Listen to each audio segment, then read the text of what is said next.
ದಾವಣಗೆರೆ ದಕ್ಷಿಣ ವಿಧಾನಸಭಾ ಕ್ಷೇತ್ರದ ಗದ್ದುಗೆ ಏರ್ಲಿಕ್ಕೆ ಮುಸ್ಲಿಂ ಸಮುದಾಯದವರು ಸಾಕಷ್ಟು ಪೈಪೋಟಿಯನ್ನು ಮಾಡಿದ್ರು. ಕೊನೆಗೂ ಟಿಕೆಟ್ ಸಿಕ್ಕಿಲ್ಲ ಅವರಿಗೆ. ಇನ್ನು ದಾವಣಗೆರೆಯಲ್ಲಿ ಮುಸ್ಲಿಂ ಸಮುದಾಯ ಒಂದು ಕಡೆ ಅಸಮಾಧಾನ ವ್ಯಕ್ತಪಡಿಸ್ತಾ ಇದೆ. ದಾವಣಗೆರೆಯಲ್ಲಿ ಸಿಎಂ ಸಿದ್ದರಾಮಯ್ಯನವರು ಕೂಡ ಈಗ ಪ್ರತಿಕ್ರಿಯೆ ಕೊಟ್ಟಿದ್ದಾರೆ ಈ ಬಗ್ಗೆ. ಸಿಎಂ ಸಿದ್ದರಾಮಯ್ಯ ಮತ್ತು DCM DK ಶಿವಕುಮಾರ್ ಕೂಡ ಈಗ ಆಲ್ರೆಡಿ ಈಗ ದಾವಣಗೆರೆ ಹೋಗಿದ್ದಾರೆ. ಅಲ್ಪಸಂಖ್ಯಾತರ ಮನವೊಲಿಸಿ ಸಮಾಧಾನವನ್ನು ನಾವು ಮಾಡ್ತೀವಿ, ಅಲ್ಪಸಂಖ್ಯಾತರಿಗೆ ಬೇರೆ ಅವಕಾಶವನ್ನು ನಾವು ನೀಡ್ತೀವಿ. ಜಮೀರ್ ಅಹಮದ್ ಕೂಡ ಇದರಲ್ಲಿ ಸಾಕಷ್ಟು ಆಕ್ಟಿವ್ ಆಗಿದ್ದರು.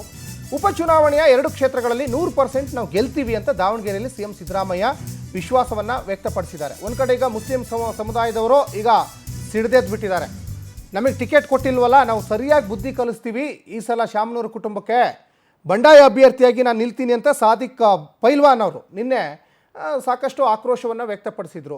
ಜಮೀರ್ ಅಹಮದ್ ಕೂಡ ಮುಸ್ಲಿಂ ಸಮುದಾಯದವರಿಗೆ ಟಿಕೆಟ್ ಕೊಡಿಸ್ಬೇಕು ಅಂತ ಭಾರೀ ಫೈಟ್ ಮಾಡಿದರು. ಕೊನೆಗೂ ಕೂಡ ಈ ಫೈಟಲ್ಲಿ ಶಾಮನೂರು ಕುಟುಂಬ ಗೆದ್ದಿದೆ. ಸಮರ್ಥ ಶಾಮನೂರಿಗೆ ಟಿಕೆಟ್ ಸಿಕ್ಕಿದೆ.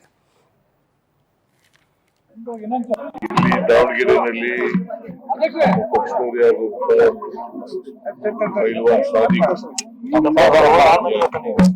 ಕೂಡ ಸಮಾಧಾನ ಮಾಡ್ತಾರೆ.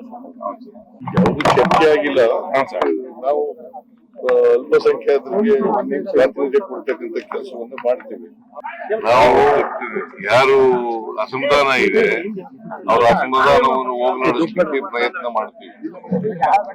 100% ವಿಶ್ವಾಸ. ಬಿಜೆಪಿಯವರು ಏನೇ ಹೇಳ್ಕೊಳ್ಳಿ, ಎಲ್ಲಿ ಗೆದ್ದಿದ್ದಾರೆ ಅವರು?